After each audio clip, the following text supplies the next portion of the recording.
Download our app One Islam TV now. Available now on these platforms.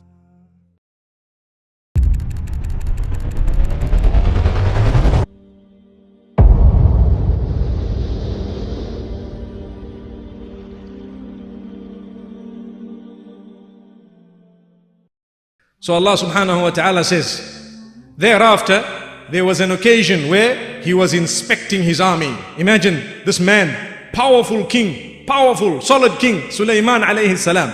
He's inspecting his army. Allah gave him a lot of power. The jinn were frightened of him. Mankind frightened. All the creatures, but they loved him at the same time because he was a just man. He did not oppress anyone. وَتَفَقَّدَ الطَّيْرَ فَقَالَ مَا لِيَ لَا أَرَى الْهُدْهُدَ أَمْ كَانَ مِنَ الْغَائِبِينَ. As he inspected his army, he noticed that the hoopoe bird was missing. One bird, one little bird was missing. Imagine what type of an eye he must have had, Sulayman alayhi salam, that he's noticing from a huge army, one little bird missing. Subhanallah. And he says, what is happening here? I don't see the hoopoe bird. Is he absent? What is it? Questioning. Now look at his statement. Sulayman alayhi salam was a man of few words but powerful words. Few words but very powerful. He says, لَأُعَذِّبَنَّهُ عَذَابًا شَدِيدًا أَوْ لَأَذْبَحَنَّهُ أَوْ لَيَأْتِيَنِّي بِسُلْطَانٍ مُبِينٍ. This hoopoe bird shall be punished severely, or we might even execute it unless it comes with a clear, acceptable excuse. Why is it absent? We need to know. Look at what he is saying. He didn't just get upset and said, right, we're executing it. No, he says, we will execute it or we will punish it. But if it has come with an acceptable excuse, we will accept the excuse. So the hoopoe bird appears and he asks, what happened? فَمَكَثَ غَيْرَ بَعِيدٍ فَقَالَ أَحَطْتُ بِمَا لَمْ تُحِطْ بِهِ وَجِئْتُكَ مِنْ سَبَإٍ بِنَبَإٍ يَقِينٍ. The hoopoe bird at a bit of a distance speaks to Sulayman alayhi salam and says, I have come to you with knowledge that you do not have. Now look at the power of the word. For Sulayman alayhi salam, he had so much knowledge. He was powerful. He had armies that could check upon his enemy before they even knew that he existed. Allahu Akbar. What that means is, he would send the jinn kind or the other creatures of Allah subhanahu wa ta'ala to go and have a peep at what was happening and come back with information before those people even knew that this man had an army and so on. So when someone is now telling him, a little bird is saying, I know something you don't know. He was really inquisitive. He wanted to know, what is it you know that I don't know? Talk to me, let's see. He says, I have come to you from Sheba. I'm coming from Yemen, Sheba, known in Arabic as Sheba. And I have brought you some solid information, very authentic, reliable news. What is the news? He says, إِنِّي وَجَدْتُ امْرَأَةً تَمْلِكُهُمْ وَأُوتِيَتْ مِنْ كُلِّ شَيْءٍ وَلَهَا عَرْشٌ عَظِيمٌ. I have seen a woman who has a kingdom there. She rules over her people. She's been granted a lot by Allah. She's got lots of wealth and authority. Yes, Sulayman has wealth and authority of another level, but he is now making mention of a woman who has authority and wealth. And on top of that, she has a very, very great throne. Her throne is so beautiful, meaning her palace where she would sit on her throne is something amazing. Then he says something else. وَجَدْتُهَا وَقَوْمَهَا يَسْجُدُونَ لِلشَّمْسِ مِن دُونِ اللَّهِ وَزَيَّنَ لَهُمُ الشَّيْطَانُ أَعْمَالَهُمْ فَصَدَّهُمْ عَنِ السَّبِيلِ فَهُمْ لَا يَهْتَدُونَ. He says, but I saw them worshipping the sun besides Allah. They were worshipping the sun out there. When it comes out in the morning, They worshipped it until it set. They continued worshipping the sun in different ways and different forms. Some narrations make mention of how there were different windows in the palace, 365 windows, or windows enough for a day of every year, and so on. All these are narrations that have come to us again from those Israeli riwayat. Whether they are true or not, only Allah knows. The crux is she worshipped the sun, and she did not worship Allah subhanahu wa ta'ala. And what this hoopoe bird is saying, again blaming shaitan. Shaitan is the one who beautified for them this, so they are not guided. Which means shaitan can take away our guidance. When we are sitting, we need to ask ourselves, even as Muslimin, shaitan comes to us to take our iman away. He comes to us to take our aqidah and our belief away. He comes to us to take our salah away. So we go out and engage in backbiting, and we've given as a gift the salah to the person whom we have backbitten about. So we lost the salah. So we need to be careful of shaitan, and we need to constantly thank Allah subhanahu wa ta'ala for what He's bestowed upon us. Like I always say, the rust we've developed within our spirituality needs to be shining. It needs to be shined. It needs to be removed. And we need to have pure shining spirituality. May Allah subhanahu wa ta'ala grant us goodness, and may He grant us guidance at all times, protection from shaitan. So after that He says, they do not worship Allah. They have refused. Shaitan has misguided them from prostrating for the sake of Allah, who is not only the owner of the skies and the earth and whatever is in, but the one who removes whatever goodness is in the skies and the earth, and He makes it apparent to us, who takes the light out of the skies and the earth for us, and He grants us so much goodness, the owner of absolutely everything. Look at what shaitan has done. He has made them deny Allah and worship the sun. And at this juncture, when we read the Arabic verse, we all fall prostrate for the sake of to Allah subhanahu wa ta'ala and for Allah subhanahu wa ta'ala, because when we hear how the queen of Sheba and her people did not prostrate for Allah because shaitan led them astray, we are automatically saying, Ya Allah, we will fall prostrate to you, Ya Allah. So this is why we have something known as sajdat tilawah. I've explained it in the past, and here I've just repeated it in brief. Now, Sulayman alayhi salatu wasalam, he wanted to call her to Allah.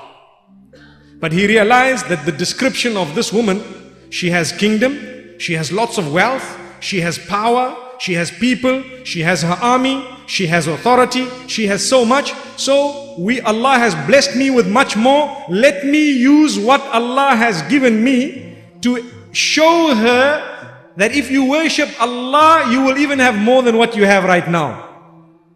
So he did not give her da'wah directly, besides in the first letter. And in that first letter, he wrote a letter in a very beautiful manner, because he did not know who was on the other side precisely. He only had the information. Now, very importantly, when the bird came in, look at how a bird is so small. So small. And the army is huge. In our armies, if there was a bird, people wouldn't even notice if it went. Here, people are slaying human beings left, right and center across the globe, and they are not even bothered. There, look at Sulayman's respect for one bird. Small little component of his army. And he says, okay, I've heard what you said. I need to make sure that what you've said is true. I need to find out whether you're just fooling me or whether you're telling the truth. So what did he say? He says, Subhanallah, Sulayman alayhi salatu wasalam is now speaking to the bird. He says, I will see whether what you have come with in terms of information is true or false. Take this letter that I am writing and go and give this letter to her and see what happens. What was in the letter? Allah subhanahu wa ta'ala makes mention of it in Surah An-Naml.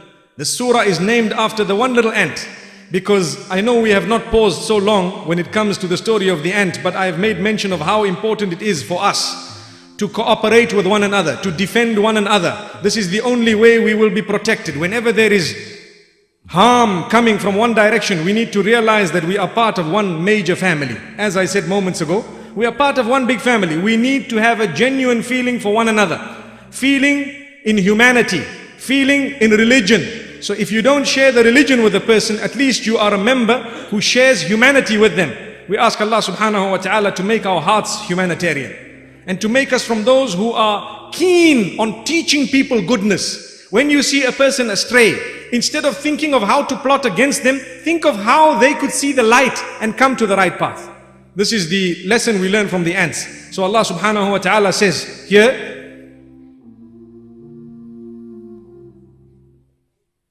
قال سننظر أصدقت أم كنت من الكاذبين. Sulayman alayhi salam says, we will see whether you are telling the truth or you are a liar. اذهب بكتابي هذا فألقه إليهم ثم تول عنهم فانظر ماذا يرجعون. Go with this letter of mine to this queen and place it there and move back slightly and see what they do as a result of that particular letter. What happened? قالت يا أيها الملأ إني ألقي إلي كتاب كريم. The letter got there and this woman sees the letter. She called all her people, she called all her chiefs. She says, "Oh my people, I have received a letter, an honored letter. It has 2 lines in it. إنه من سليمان وإنه بسم الله الرحمن الرحيم ألا تعلوا علي وأتوني مسلمين." That is Sulayman. He says, this is from Sulayman, in the name of Allah, most gracious, most merciful. Do not be haughty over us and come to us surrendering. That is it. We want you to surrender to us. And he started in the name of Allah, meaning in the name of my maker. Now, there is a little technicality there. Some might ask, why didn't he say Bismillahir Rahmanir Rahim? This is from Sulayman. Why did he say this is from Sulayman? Bismillahir Rahmanir Rahim. It is reported, and this is obviously the ijtihad of some of the scholars, they say that had he written Allah's name first, if she had got angry and upset, she might have cursed Allah. So he wrote his name first. Had she got angry and upset, she would rather curse Sulayman than to curse Allah subhanahu wa ta'ala. So this is also wisdom when you are writing.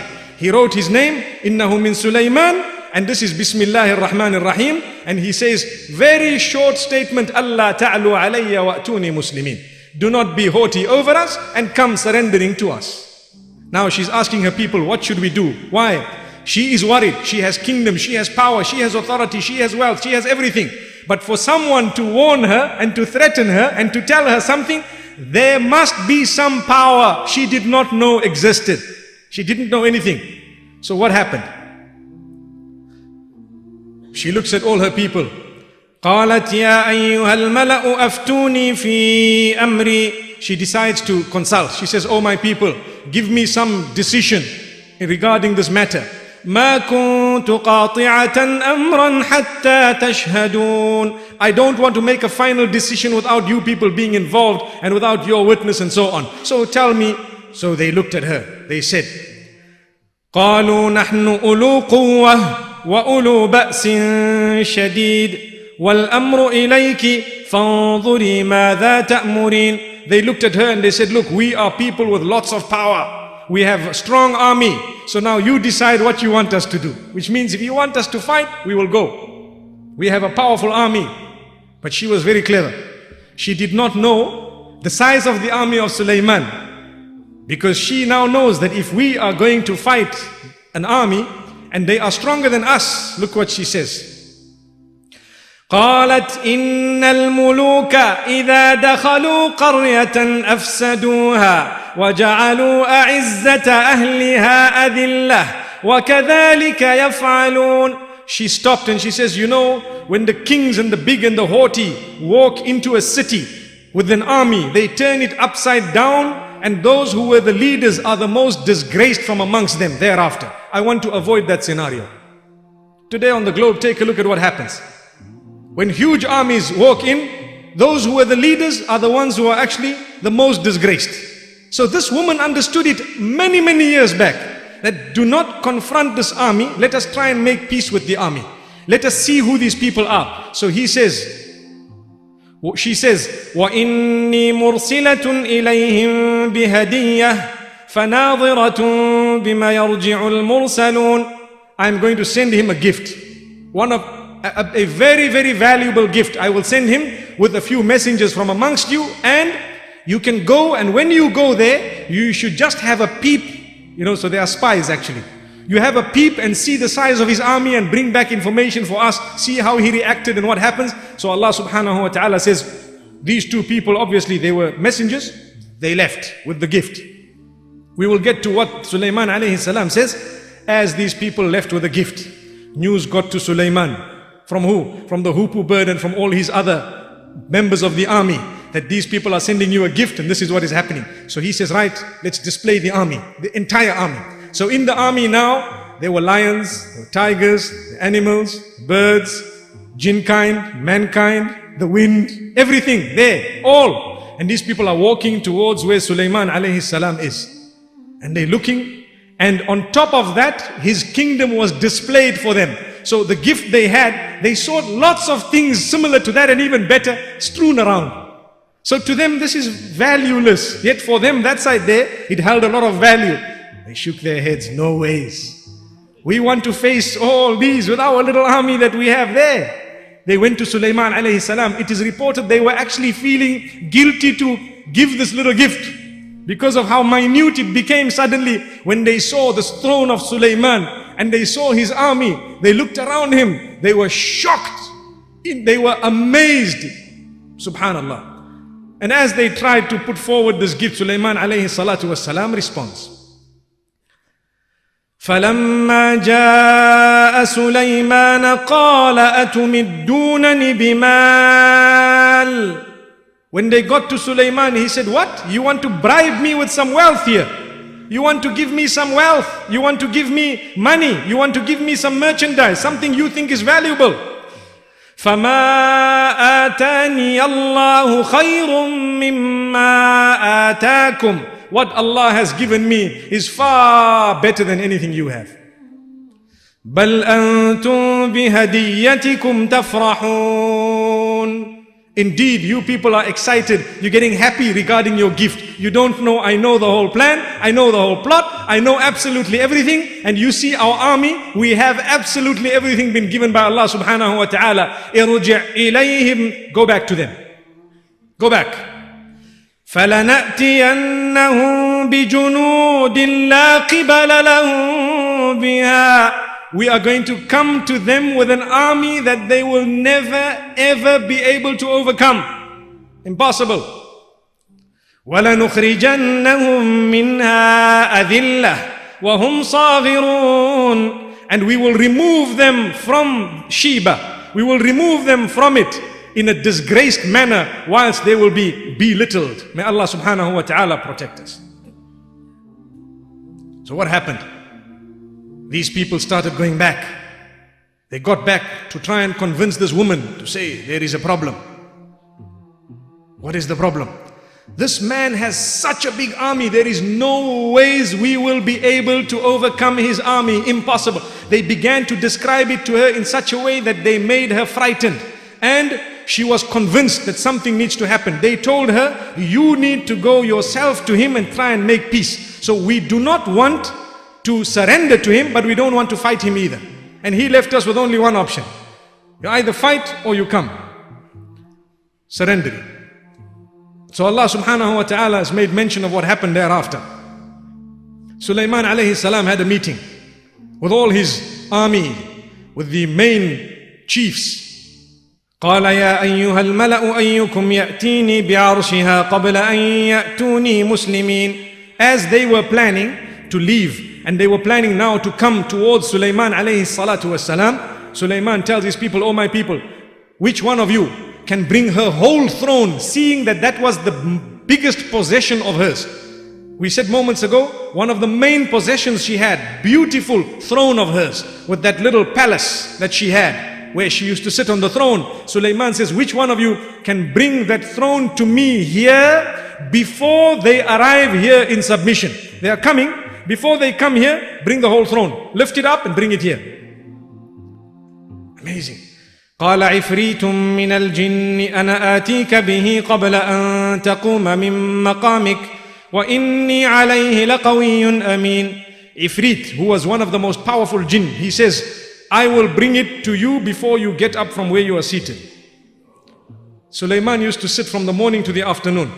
So which means in one morning, I'll have it right in front of you, everything. And you know what?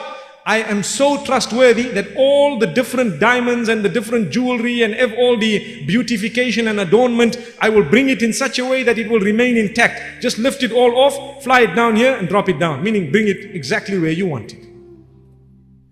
Sulayman alayhi salam, as he's still pondering, another one speaks. قال الذي عنده علم من الكتاب أنا آتيك به قبل أن يرتد إليك طرفك. The one who had knowledge of the book, the one who had knowledge of the book of revelation of Allah subhanahu wa ta'ala. We are not so sure exactly who that was, but it is someone who had knowledge granted from Allah subhanahu wa ta'ala. What does he say? He says, Ya Sulayman, I will bring exactly what this one wanted to bring before you get up, but I will bring it to you before your eye returns as it blinks next. And as he blinked, Allahu Akbar, it was in front of him. Now she had left the place, and her entire palace, if you'd like to say, was lifted as it was and brought there in front of Sulayman alayhi salatu wassalam. فَلَمَّا رَآهُ مُسْتَقِرًّا عِنْدَهُ. When he saw it in front of him, what did he say? What would we say? Look at what Sulayman alayhi salatu wasalam says. قال هذا من فضل ربي ليبلوني أأشكر أم أكفر. This is from the virtue of my Rabb. He has granted me this amount of power, that we've brought something semi-impossible right in front within the blink of an eye. Allah is testing me to see whether I am from amongst those who show gratitude and gratefulness, or I am from amongst those who are ungrateful.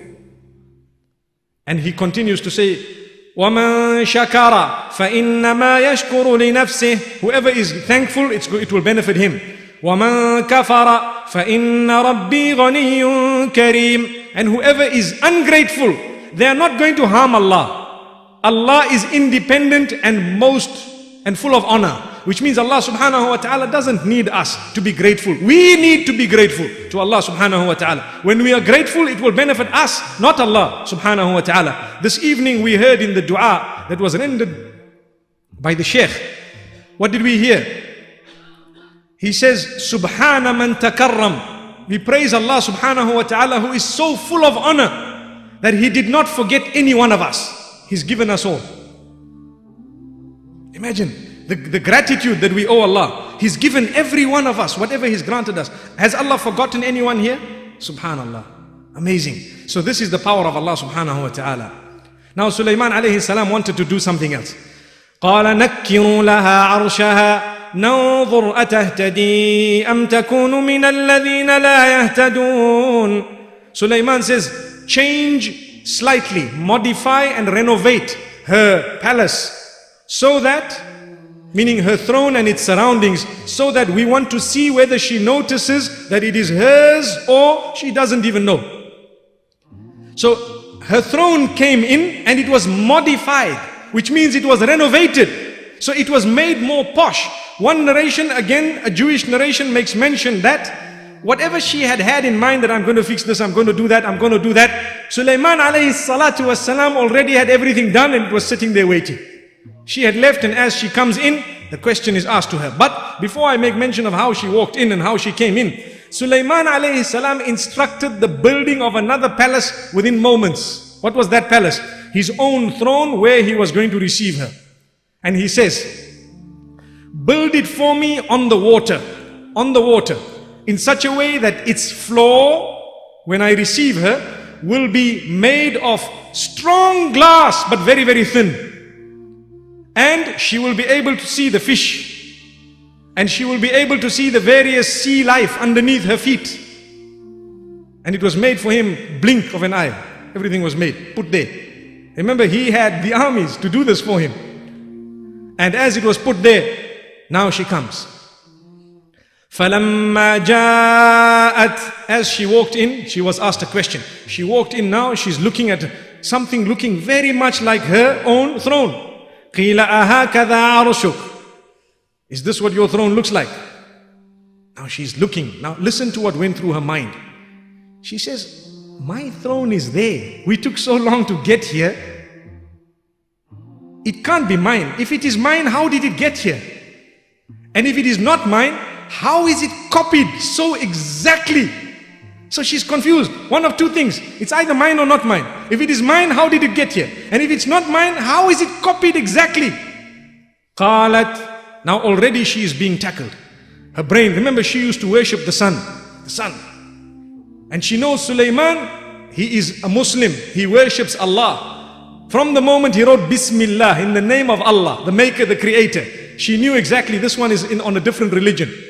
Now, her belief is being questioned because there's someone much more powerful than her. Her men already told her and now she's shocked again. And the greatness of her kingdom is being questioned because she sees someone with greater kingdom. So she says, كَأَنَّهُ هُ. It seems like this is mine. It seems like it. So she noticed that there are certain differences, but then again, she was uncertain how to respond. And Sulayman alayhi salatu wasalam says, وَأُوتِينَا الْعِلْمَ مِنْ قَبْلِهَا وَكُنَّا مُسْلِمِينَ. We were granted the knowledge of Islam before her and we surrendered to Allah subhanahu wa ta'ala. So he is now expressing that all this is because we have surrendered to the creator of the universe. Whoever created it, we have surrendered to him. He's granted us some power. Subhanallah. قِيلَ لَهَا ادْخُلِ الصَّرْحِ. It was told to her to enter the other palace, the place where Sulayman alayhi salatu wasalam was.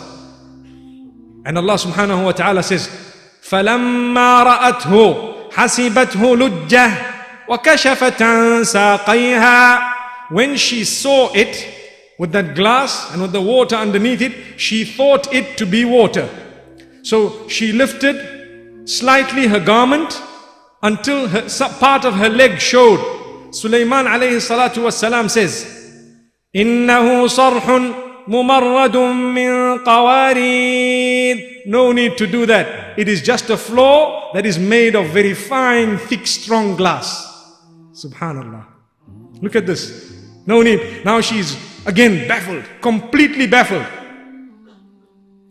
And she's thinking to herself, how big my kingdom is and how huge this kingdom of Sulayman alayhi salatu wasalam is.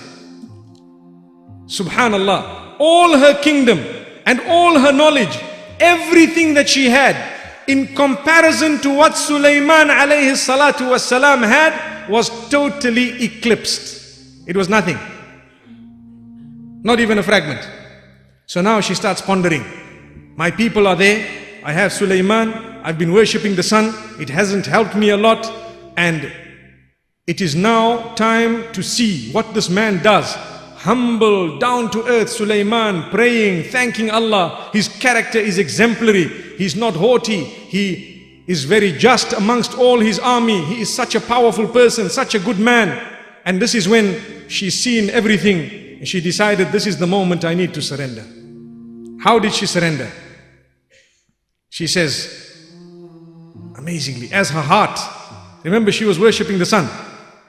The light of that sun was being eclipsed in her heart. Slowly, she'd seen this sign, that sign, the other sign. Yet he is such a pious man. He's a worshipper of Allah. He engages in prayer. So many actions from Allah subhanahu wa ta'ala, showing his gratitude to Allah. And a new light began to beam from her heart. That light which nothing can eclipse. Rabbi inni zalamtu nafsi wa aslamtu ma'a Sulayman lillahi rabbil alameen. O my maker, O my creator, I have oppressed myself, I have done wrong all along. I surrendered to you together with this Sulayman for the one who has created the entire creation, Rabbul Alameen. She surrendered. Allahu Akbar.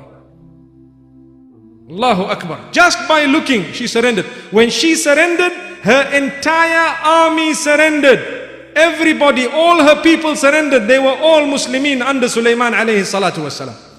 And this is the gift of Allah subhanahu wa ta'ala upon those who believe.